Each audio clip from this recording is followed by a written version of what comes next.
Raden Patah menyadari pentingnya kekuatan maritim untuk mengendalikan Nusantara. Kesadaran ini mendorong pembangunan armada laut yang besar. Galangan kapal di Semarang menjadi salah satu pusat pembangunan kapal. Jepara dan Rembang juga dimanfaatkan sebagai lokasi galangan kapal. Pemanfaatan galangan kapal ini mendukung ambisi maritim Raden Patah. Armada laut yang kuat menjadi kunci pengaruh di wilayah Nusantara.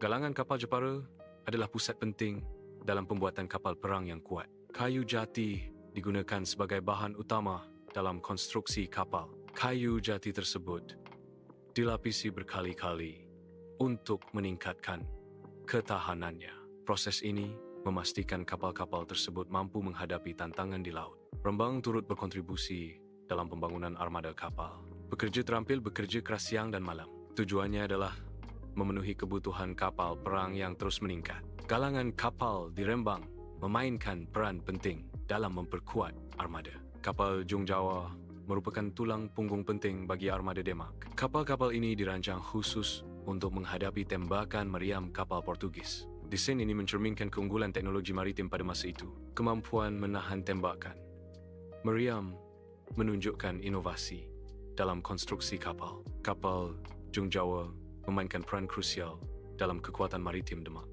Raden Patah membentuk aliansi strategis dengan para pelaut Palembang yang berpengalaman. Aliansi ini bertujuan untuk memperkuat armada maritimnya. Kerjasama ini meningkatkan kemampuan navigasi armada.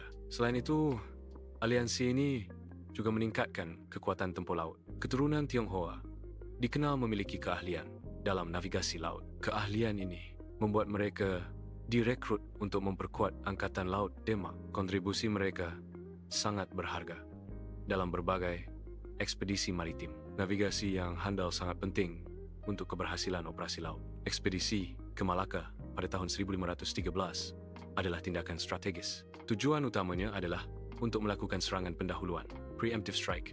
Serangan ini dirancang untuk memutus jalur logistik Eropah, juga untuk menghentikan suplai militer Eropah. Tindakan ini dilakukan sebelum Eropah masuk lebih dalam ke Nusantara. Dengan memutus jalur suplai, diharapkan dapat melemahkan potensi pengaruh Eropah. Raden Patah menunjuk Pati Unus sebagai Panglima Ekspedisi Malaka. Pati Unus adalah putra Raden Patah yang ditunjuk untuk memimpin ekspedisi. Ekspedisi ini bertujuan untuk melakukan perjalanan laut ke Malaka. Pati Unus dikenal sebagai Pangeran Sabrang Lor karena keberaniannya menyeberangi lautan ke utara. Ribuan prajurit Demak dikumpulkan di pelabuhan untuk persiapan ekspedisi.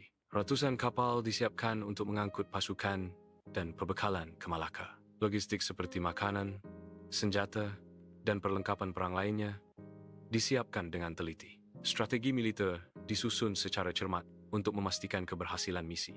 Tujuan ekspedisi ini adalah untuk memperluas pengaruh Demak di wilayah Malaka. Raden Patah mengadopsi sistem militer yang terorganisir. Sistem ini menggabungkan tradisi keraton dengan kebutuhan perang modern. Penggabungan ini bertujuan untuk meningkatkan efisiensi pasukan. Koordinasi pasukan juga ditingkatkan melalui struktur organisasi yang baru. Dengan demikian, militer menjadi lebih efektif dalam operasi perang. Pasukan khusus Surogati adalah pengawal elit Sultan.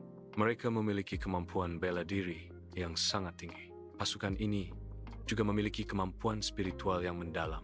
Mereka siap melindungi kerajaan dari ancaman internal dan eksternal. Infanteri bertombak dan pasukan berkuda adalah andalan dalam pertempuran darat. Mereka dilatih untuk kelincahan dalam berbagai kondisi medan. Pelatihan mencakup kemampuan bertempur di hutan. Mereka juga dilatih untuk pertempuran di medan terbuka. Demak mulai mengenal meriam cetbang sebagai senjata api jarak jauh. Meriam cetbang diproduksi secara lokal oleh masyarakat Demak. Teknologi ini ditransfer melalui hubungan dengan pedagang Muslim.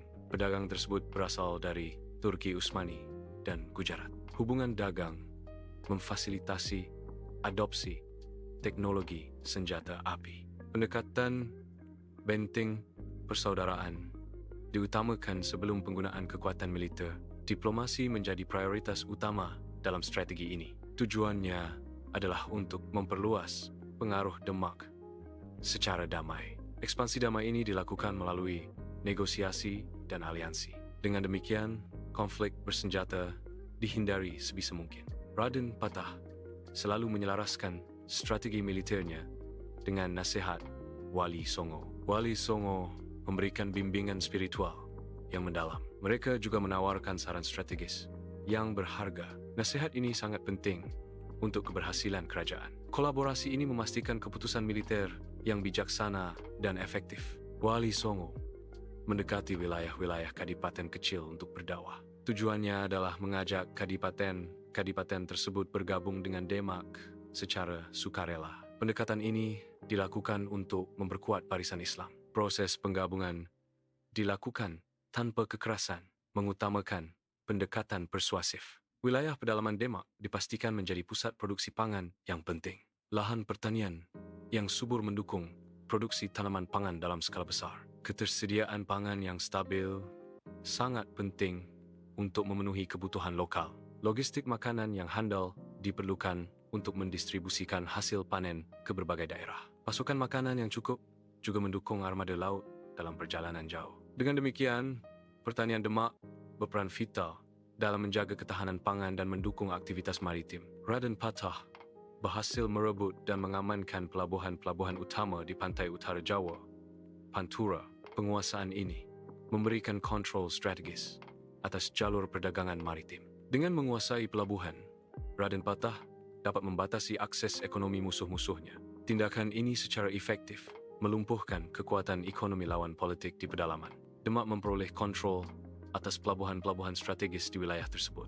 Kontrol ini memungkinkan Demak untuk mendominasi perdagangan maritim. Kerajaan memungut pajak dari aktivitas perdagangan yang melewati pelabuhannya. Pendapatan dari pajak ini memperkuat ekonomi dan posisi politik Demak. Kegagalan ekspansi ke Malaka disebabkan oleh superioritas teknologi meriam Portugis. Armada yang dikirim oleh Raden Patah menunjukkan visi pertahanan geopolitik maritim. Visi ini melampaui sekadar pertahanan garis pantai Jawa. Keberanian Raden Patah mengirim armada adalah bukti visi tersebut. Meskipun gagal, upaya ini menandai pemahaman strategis tentang pentingnya penguasaan maritim. Ekspedisi ini merupakan upaya Raden Patah untuk memperluas pengaruhnya di wilayah maritim Asia Tenggara. Malaka, sebagai pusat perdagangan utama, menjadi target strategis dalam ambisi tersebut. Meskipun ekspedisi ini tidak berhasil merebut Malaka dari penguasa saat itu, kegagalan ini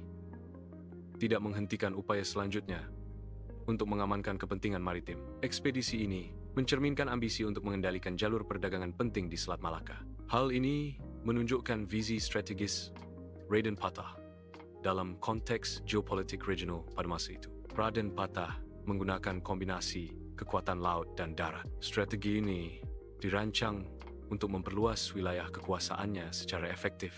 Kombinasi kekuatan memungkinkan fleksibilitas dalam operasi militer. Pendekatan ini efektif dalam menghadapi berbagai ancaman dan tantangan. Raden Patah menggunakan diplomasi sebagai salah satu cara untuk memperluas wilayah Demak. Kekuatan militer juga memainkan peran penting dalam ekspansi wilayah kerajaan. Ekspansi ini bertujuan untuk meningkatkan pengaruh dan kekuasaan Demak di Nusantara.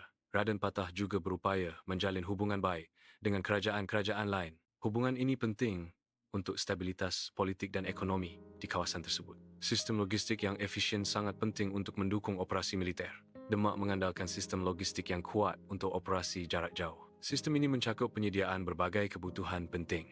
Makanan adalah komponen vital yang harus dipasok secara berkelanjutan. Senjata dan amunisi juga merupakan bagian integral dari dukungan logistik. Perlengkapan lain seperti pakaian dan peralatan medis juga termasuk dalam sistem logistik. Raden Patah memiliki visi maritim yang mendasar. Visi ini meletakkan fondasi bagi kekuatan maritim Nusantara di masa depan. Ia berupaya menjadikan laut sebagai jalur pertahanan yang penting. Laut juga dipandang sebagai jalur perdagangan yang vital. Dengan demikian, laut memiliki peran ganda dalam visi Raden Patah.